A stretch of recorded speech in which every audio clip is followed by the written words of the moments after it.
Welcome back to this video commentary of Marathon Phoenix. My name is Ryoko TK. This is the third episode, and it will be discussing the map Enchanting New Mexico.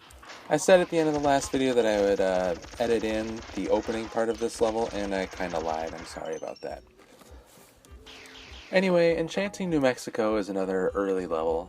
I mean, early in that I made it earlier on in Phoenix's life, and it's pretty simplistic, it's pretty straightforward, it's divided into two parts. The objective of this level is that you're storming this sort of tower, and then there's an underground base under it. So the first half of the level, you're ascending to the top of the tower, and then you're able to go all the way down to the basement from there and actually accomplish what you're trying to accomplish, which is destroy a handful of pumping machines or something like that.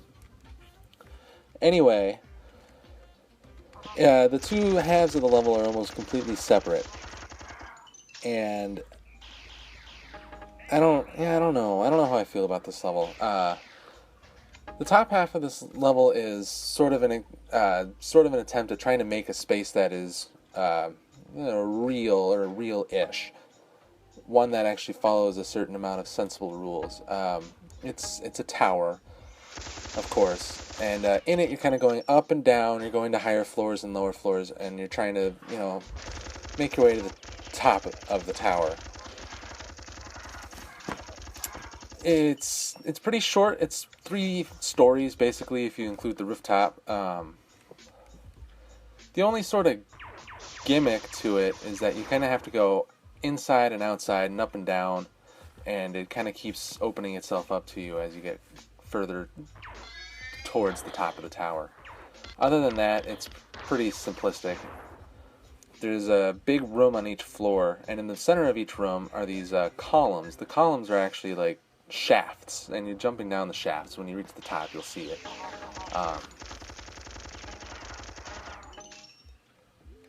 As you can see, there's really not much to it. These set pieces are pretty short. This isn't really the meat of the level. We're actually coming up on the meat fairly soon, although this fight was, that's probably the hardest part of the level right there. It's a pretty short but really intense fight, and these back bobs are crazy. So like I said, this is the top of the tower. The brown shafts behind you, you jump down any one of them and they take you to the center of the basement area, which is kind of where the real level is. This secret that I'm in is actually a shortcut. I'm not going to take it just for a better sake of the walkthrough. This is one of the shafts. One thing that I kind of regret about this level is that I don't do a better job of sort of tying in this part with the part upstairs.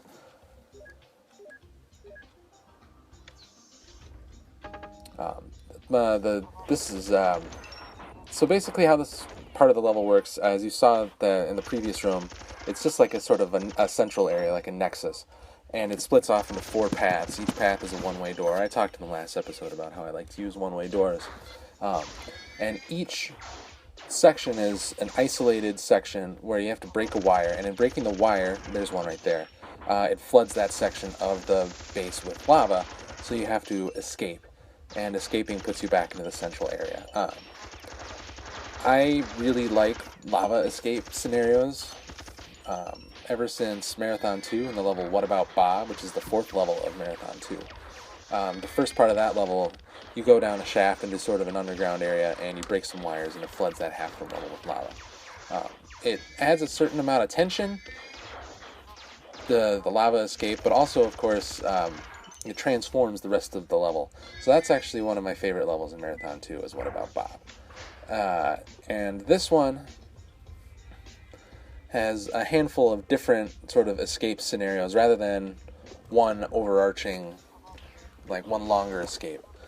It just lets me split it off into several subsections. So here I'm using the sort of the one-way door thing to create a bunch of isolated set pieces. You don't get to save inside each set piece, so you have to do the whole thing in one go. But they're not that long. It's it's pretty simple and straightforward concept. You're seeing I'm already a good chunk of the way through the level.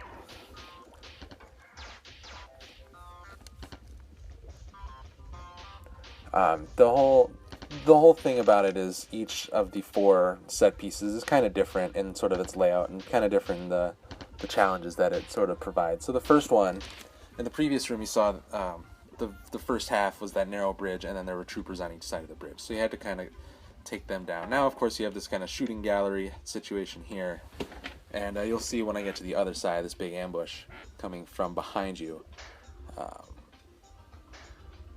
as well as, you know, all these fighters, and I think there's a trooper back there. So sort of a shooting gallery situation here. I think I'm just going to ignore them. And then you'll see the other 2 rooms are going to be kind of different than that. It's, you know, nothing really too complicated about this level. Nothing to say about, and that is particularly interesting about its level design, other than the challenge of the upper half, which is sort of unfortunate that you spend so little time in the above ground part of this level as you're going in and out of the tower, because that was actually kind of challenging to get all the pieces to come together in a way that flowed naturally from a gameplay perspective. It probably doesn't make sense in terms of an actual structure. You know, it's sort of a weird maze of locked doors and stuff like that. And I guess that kind of comes down to an interesting point of how realistic do your spaces need to be when you're designing a level. As far as I'm concerned, spaces don't need to be that realistic. I don't see the need to prescribe a use for each space that I make. I know there are other Marathon fans and other game designers that feel differently. You can play, there are other scenarios. Rubicon is one where you can kind of get a sense of what each space is used for in some of the Salinger levels. This is office space. This is a laboratory. This is a communications hub or something like that. Rubicon prescribes uses to its spaces. I don't think that adds a lot of quality to the gameplay, but it certainly adds a certain amount of legitimacy to how you design the space. And in this case, this level, the upper half of the tower is just sort of a weird mishmash of rooms with no use prescribed to them. So whether you think that makes it any worse is certainly up to debate. It's just something I've never worried about.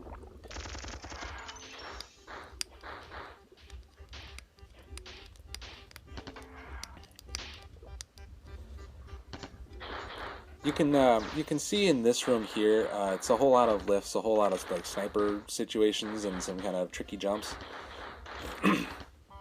This is something that I was able to do, and kind of because of how I compartmentalized this section of the level, and have each section be a little bit different, as I'm able to have a sort of a jumping puzzle room like this without it taking over this whole part of the map. So it's bite-sized, it's distinct from the other areas of the level, and it's not too irritating because it doesn't go on that long. You'll see in a future level how I make jumping puzzles go on too long. But in this one, I'm pleased with how this one turned out. It's just challenging enough with the sniper sections and the fighters and stuff to be a good hurdle without overstaying its welcome. That's pretty much going to wrap up Enchanting New Mexico here in this third video. I'm not going to do the next level in this video because this level is just long enough to not make that very practical. Thank you again for watching, of course. I will see you at the next episode.